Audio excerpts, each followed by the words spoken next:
Assalamualaikum warahmatullahi wabarakatuh. Perkenalkan, nama saya Dini Widianingrum.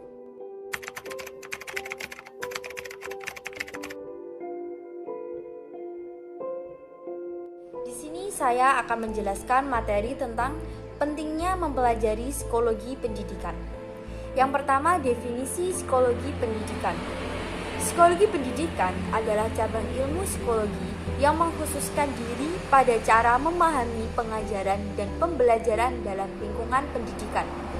Definisi dari psikologi pendidikan atau educational psychology ialah bagian psikologi yang mempelajari aspek-aspek proses pembelajaran dalam lingkungan pendidikan seperti motivasi dan prestasi belajar, minat bakat, proses pengajaran, teknologi pendidikan maupun lingkungan.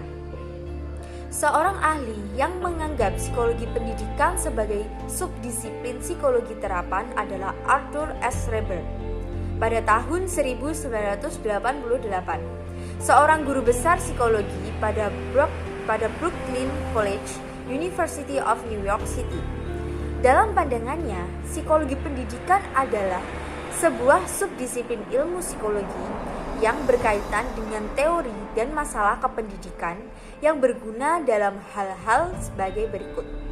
Yang pertama, penerapan prinsip-prinsip belajar dalam kelas. Yang kedua, pengembangan dan pembaharuan kurikulum. Yang ketiga, ujian dan evaluasi bakat dan kemampuan. Yang keempat, sosialisasi proses-proses dan interaksi proses-proses tersebut dengan pendayagunaan ranah kognitif. Dan yang terakhir, penyelenggaraan pendidikan keguruan.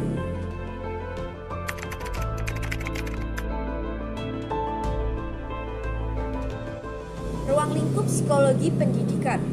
Ruang lingkup psikologi pendidikan mencakup topik-topik psikologi yang erat hubungannya dengan pendidikan. Crow and Crow mengemukakan data yang dicoba didapatkan oleh psikologi pendidikan. Demikian ruang lingkup psikologi pendidikan antara lain. Yang pertama, sampai sejauh mana faktor-faktor pembawaan dan lingkungan berpengaruh terhadap belajar. Yang kedua, sifat-sifat dari proses belajar. Yang ketiga, hubungan antara tingkat kematangan dengan kesiapan belajar atau learning readiness. Yang keempat, signifikasi pendidikan terhadap perbedaan-perbedaan individual dalam kecepatan dan keterbatasan belajar.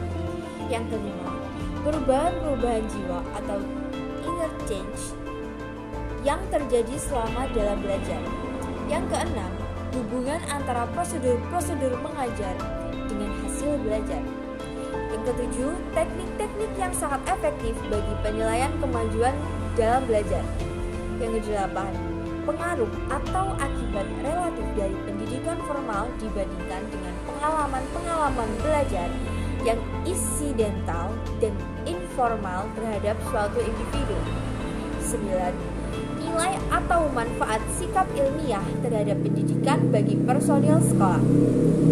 Dan yang terakhir, akibat atau pengaruh psikologis atau psikologika impact yang ditimbulkan oleh kondisi-kondisi sosiologis terhadap sikap para siswa.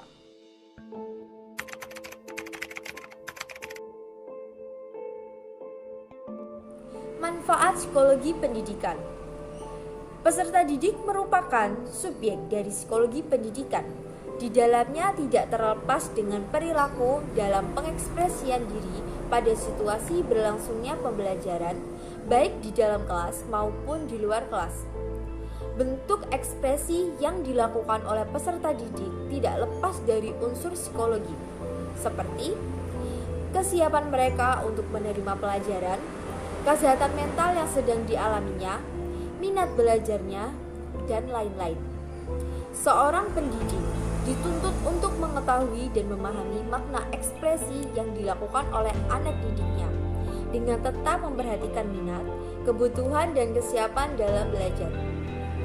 Peran penting dari psikologi pendidikan untuk peserta didik diantaranya: yang pertama, merumuskan program pembelajaran secara tepat. Yang kedua, memilih strategi atau metode pembelajaran yang sesuai. Yang ketiga, memberikan bimbingan atau konseling. Yang keempat, memfasilitasi dan memotivasi belajar siswa. Yang kelima, menciptakan iklim belajar yang kondusif. Yang keenam, berinteraksi secara tepat dengan siswanya. Dan yang terakhir, menilai hasil pembelajaran yang adil.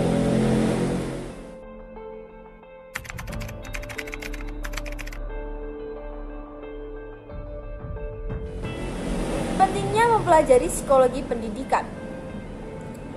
Pokok permasalahan pendidikan.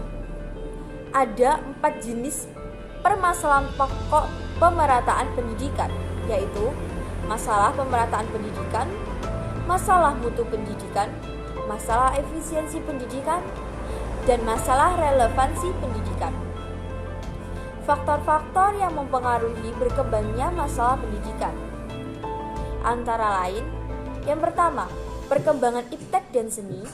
Yang kedua, laju pertumbuhan penduduk. Masalah kependudukan dan pendidikan bersumber pada dua hal, yaitu pertambahan penduduk dan penyebaran penduduk. Aspirasi masyarakat, keterbelakangan budaya dan sarana kehidupan. Dan yang terakhir, permasalahan aktual pendidikan dan penanggulangannya. Permasalahan aktual pendidikan di Indonesia. Permasalahan aktual pendidikan di Indonesia sangat kompleks dan semakin berkembang sejalan dengan perkembangan zaman dan kemapanan sumber daya manusia. Masalah-masalah tersebut diantaranya adalah: yang pertama, masalah keutuhan pencapaian sasaran. Yang kedua, masalah kurikulum. Yang ketiga, masalah peranan guru. Yang keempat, masalah pendidikan dasar 9 tahun. Beberapa upaya dilakukan untuk menanggulangi masalah-masalah aktual tersebut. Di antaranya, yang pertama, pendidikan efektif perlu ditingkatkan secara terprogram. Yang kedua, pelaksanaan kegiatan kurikuler dan ekstrakurikuler dilakukan dengan penuh kesungguhan dan diperhitungkan dalam pemenuhan nilai akhir ataupun kelulusan. Yang ketiga, melakukan penyusunan yang mantap terhadap potensi siswa melalui keragaman jenis program studi. Dan yang terakhir, memberi perhatian terhadap tenaga kependidikan atau prajabatan dan jabatan. Kemampuan mengajar. Aspek-aspek kecakapan dan pengetahuan dasar guru sebagai peserta didik. Konsep pengajar ini memberikan indikator bahwa pengajarannya lebih bersifat pupil-centered. Dan yang kedua, kemampuan dasar guru dalam proses belajar mengajar. Guru sebaiknya memiliki perilaku dan kemampuan yang memadai untuk mengembangkan siswanya secara utuh. Untuk melaksanakan tugasnya secara baik sesuai dengan potensi yang dimilikinya, guru perlu menguasai berbagai hal sebagai kompetensi yang dimilikinya. Yang ketiga, mengajar yang baik.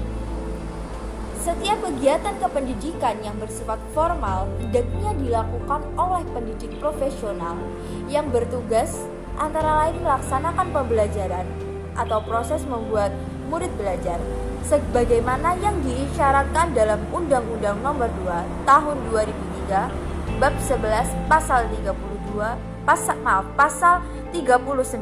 Ayat 2. Yang keempat, guru yang memiliki visi. Guru mendapat tuntutan peran yang sangat besar.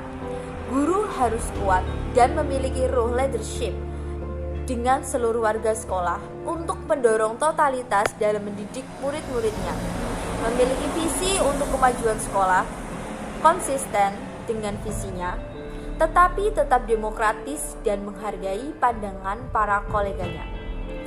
Kesimpulan dari materi ini adalah psikologi pendidikan adalah cabang ilmu psikologi yang mengkhususkan diri pada cara memahami pengajaran dan pembelajaran dalam lingkungan pendidikan. Manfaat penerapan psikologi pendidikan dalam mengajar yaitu proses pembelajaran akan disesuaikan dengan karakteristik siswa. Pemahaman alami aktivitas belajar di dalam kelas.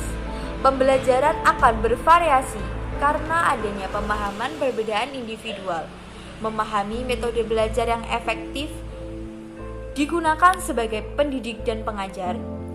Pembelajaran akan menyenangkan karena guru bisa menghadirkan suasana yang menyenangkan bagi siswa, tentunya dengan memperhatikan karakter dan kesukaan siswa. Pembelajaran menjadi lebih efektif karena siswa antusias mengikuti proses pembelajaran. Manfaat penerapan psikologi pendidikan bagi pendidik yaitu peka terhadap perilaku dan kebutuhan para peserta didik untuk belajar, mengembangkan diri sendiri untuk menjadi manusia pembelajar, dan dapat membagi ilmunya pada orang lain secara profesional, mengetahui teknik-teknik yang tepat untuk memaksimalkan potensi belajar anak didik, serta guru mampu memahami problem anak didik dan sebab-sebab timbulnya problem. Sekian materi yang dapat saya sampaikan. Wassalamualaikum warahmatullahi wabarakatuh.